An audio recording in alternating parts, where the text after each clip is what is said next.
What up, everybody? It's your man Playa T. That's me, doing it really big. You know, keeping you abreast of what's going on around the world, and especially here in the United States. So I would like to take this time to recap what the president was talking about in his State of the Union address. Now, in that address, he urged Republicans and Democrats alike to not only sit together for tonight, but work together tomorrow. You know, which I think is great for what he calls winning the future. Now, the president seems to have a solid approach to winning the future. And in that approach, he is purposely looking towards clean energy, education, and building America's infrastructure. All of those are lofty goals set forth by the president that I do believe we can achieve if we work together on it. The president is very ambitious with his goals of winning the future, and he plans to do that with spending money in research and development. He believes we need to reinvent ourselves, and as far as research and development, he wants to go the way of biomedicine, information technology, clean energy. So I think the president does have lofty goals and plans and expectations of the American people. As far as clean energy and going that route, now the president spoke of diverting billions of dollars that goes to the oil industry and diverting that money and putting it into research and development of clean energies, which I can agree upon because, as most of us know, we need to become less dependent on foreign resources such as oil. Now, wrap your mind around this. The president has come out and said in his address that by 2015, he would like to see 1 million electronic cars on the roads and streets of America. Now wrap your mind around that. 1 million electronic cars on our streets and roads and byways by 2015, which is only 4 years away.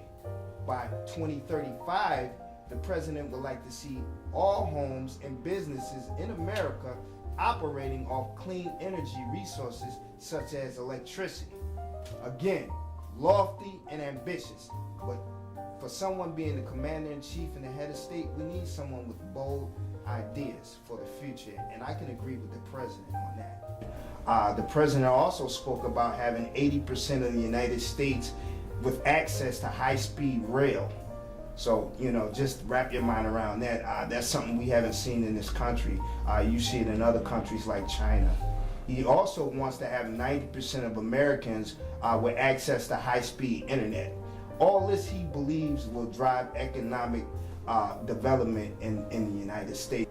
He also spoke about the need to respect teachers as nation builders. He referred to Korea, the teachers in Korea that is, as being known as nation builders. So he alluded to the fact that we need to respect our teachers here in America as such. The president also spoke about educating children at an early age. He alluded to other countries such as China that place an emphasis on teaching their children at a young age.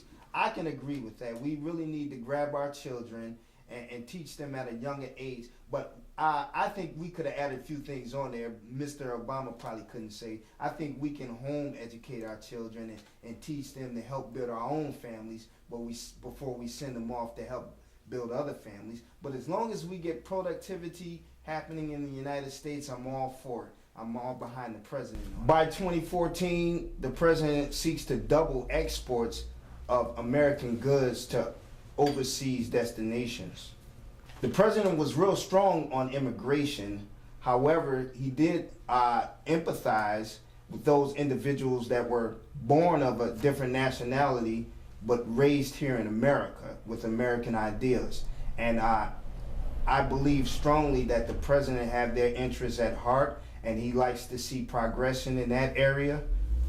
As far as the tax situation goes, the president is looking to simplify the individual tax code.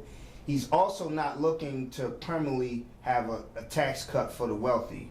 And I think a lot of people will applaud the president on that. Lofty and ambitious. That's our president. That's who you put in office. You got to be bold. You got to take chances. You got to take risks. He spoke for the need of togetherness, bipartisanship on both sides, Republican and Democrat. So in closing, I would like to say the president does have ambitious and lofty goals.